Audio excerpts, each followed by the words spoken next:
Saat itu laki-laki tersebut tanpa sengaja melihat salah satu pekerja di sana sedang duduk di pojok ruangan sambil memperbaiki tangannya yang patah. Ada pula yang sibuk memutar kepalanya. Selain itu ada pekerja yang berjalan tanpa kepala. Dan yang membuat laki-laki itu langsung berlari adalah ketika melihat dua pekerja saling melukai dengan benda tajam, namun tetap terlihat biasa saja.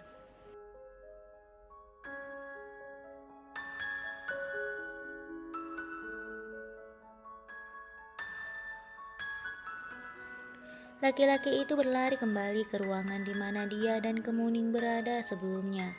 Tanpa berkata apapun, laki-laki itu menarik tangan Kemuning yang sedang berjongkok. "Ada apa? Kenapa tiba-tiba kamu menarik tanganku seperti ini?" Laki-laki itu kemudian menutup mulut Kemuning agar Kemuning tidak bersuara.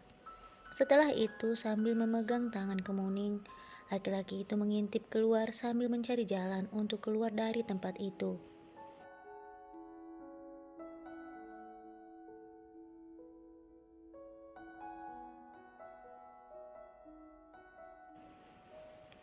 Kemuning semakin bingung dengan sikap laki-laki itu. Kemuning kembali ingin bertanya, namun laki-laki itu lagi-lagi langsung menutup mulutnya. Setelah merasa aman karena semua pekerja sedang sibuk dengan diri mereka dan ada juga yang sibuk memukul-mukul benda, laki-laki itu mengajak Kemuning untuk berjalan keluar dengan hati-hati.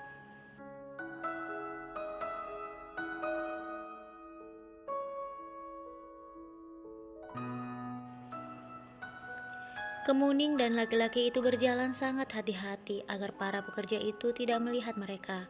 Dengan usaha keras mereka, akhirnya Kemuning dan laki-laki itu hampir keluar dari ruangan itu. Namun hal yang tidak diinginkan tanpa sengaja terjadi. Kemuning menginjak sesuatu yang menyebabkan keributan.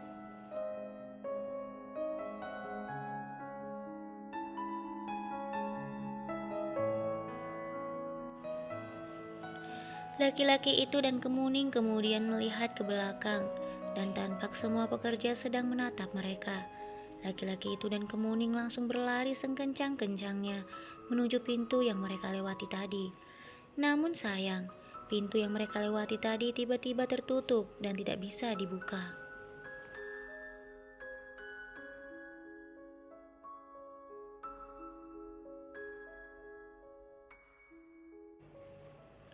Kemuning dan laki-laki itu kini semakin panik.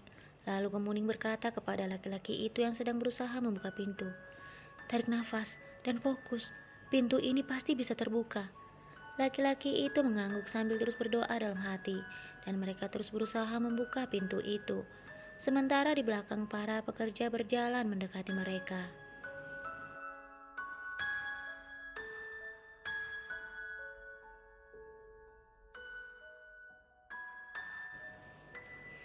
Para pekerja yang tidak jelas wajah dan bentuk tubuhnya itu semakin dekat dengan mereka.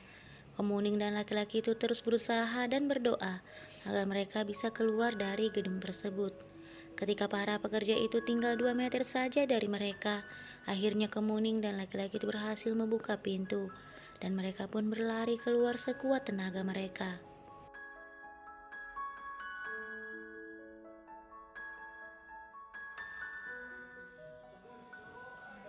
Laki-laki itu dan Kemuning berlari ke tempat di mana mereka memarkir motor.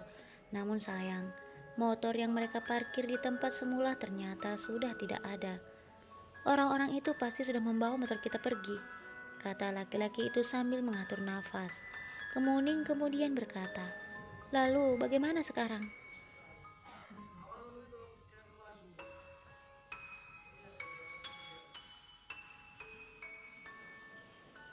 Saat laki-laki itu akan mengatakan sesuatu, tiba-tiba terdengar suara cukup keras dari dalam gedung itu. Laki-laki itu memegang tangan Kemuning dan mengajaknya berlari menjauh dari tempat tersebut. Setelah berlari cukup jauh, Kemuning kemudian berhenti. Dengan nafas tak beraturan, Kemuning menghapus keringat di keningnya.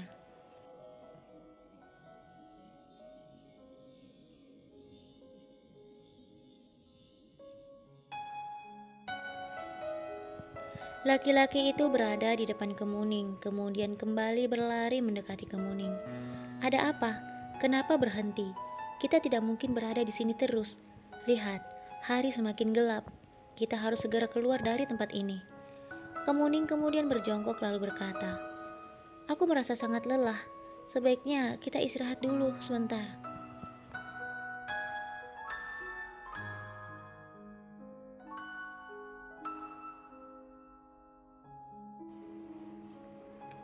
Laki-laki itu kembali berkata sambil melihat ke sekeliling mereka, "Tidak, kita tidak punya waktu untuk beristirahat. Kita harus pergi sekarang. Ini bukan tempat biasa. Ayo cepat berdiri." Dengan tenaga yang tersisa, Kemuning pun berdiri dan kembali berlari bersama laki-laki yang belum sempat dia tanyakan namanya. Matahari benar-benar akan terbenam, tetapi mereka masih berada di tempat tidak mereka ketahui.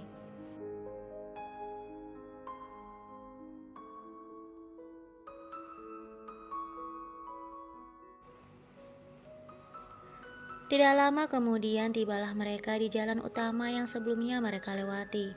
Kemuning dan laki-laki itu tampak tersenyum, tetapi jalan itu masih terlihat sepi. Tidak ada kendaraan yang lewat satupun.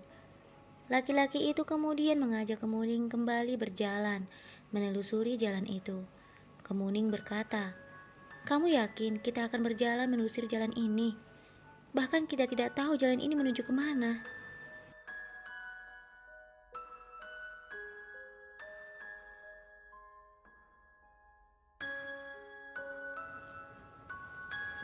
Laki-laki itu meyakinkan Kemuning, "Kita tidak punya pilihan.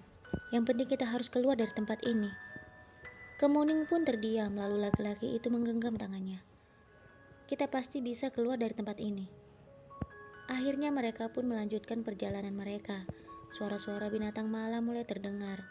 Lalu tiba-tiba terdengar suara mobil dari arah belakang mereka.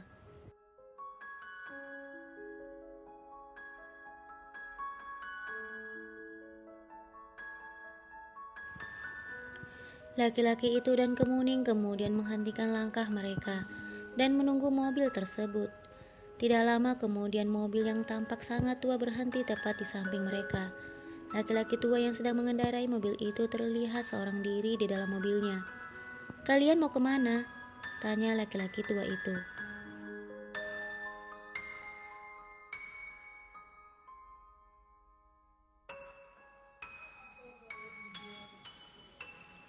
Laki-laki itu kemudian berkata, "Kami mau keluar dari tempat ini, Pak.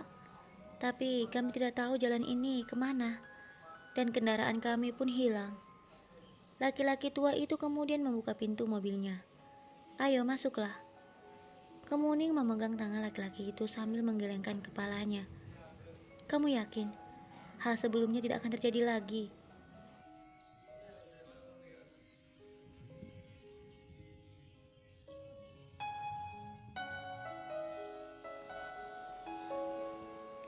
Laki-laki itu menggenggam tangan Kemuning dan mengangguk.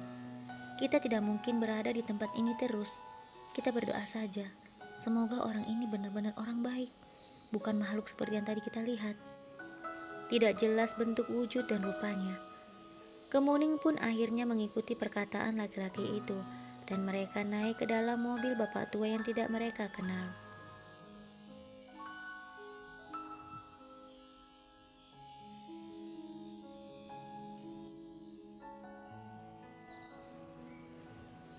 Saat dalam perjalanan, laki-laki tua itu kemudian berkata, "Kalian dari mana?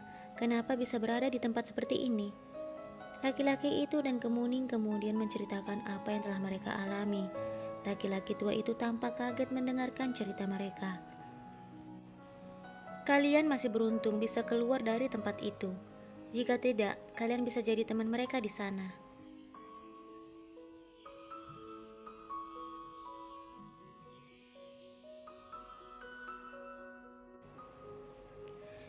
Kemuning dan temannya tidak mengerti maksud perkataan bapak tua itu.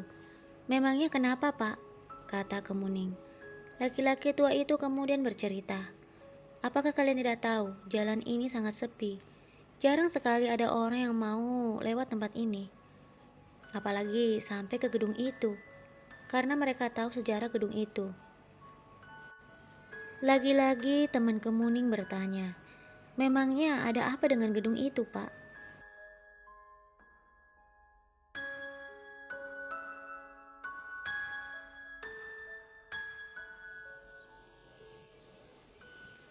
Laki-laki tua itu kembali berkata, "Seperti yang kalian ceritakan tadi, di dalam gedung itu banyak pekerja yang berwajah aneh, ya kan?" Kemuning dan temannya mengangguk. Laki-laki itu kembali bercerita, "Gedung itu dulunya adalah sebuah pabrik. Lalu terdengar kabar bahwa semua para pekerja di dalam gedung itu berselisih paham dan akhirnya mengakibatkan pertengkaran hebat di antara mereka. Dan hal yang tidak diinginkan pun terjadi.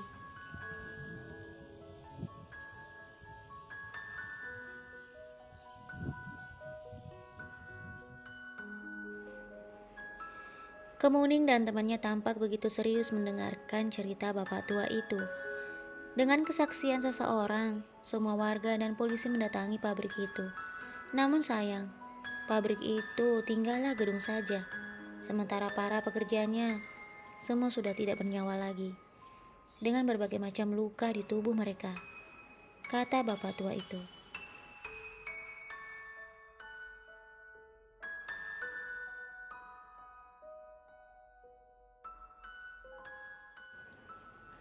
Kemuning dan temannya saling berpandangan, seakan tidak percaya dengan apa yang mereka dengar. Sejak saat itu, polisi menutup pabrik itu, dan tidak ada orang yang berani melintas di sekitar pabrik itu, karena hal-hal aneh sering mereka dengar ataupun mereka lihat. Lanjut bapak itu lagi. Setelah mendengar cerita bapak tua itu, Kemuning dan temannya secara bersamaan langsung membuka jendela mobil.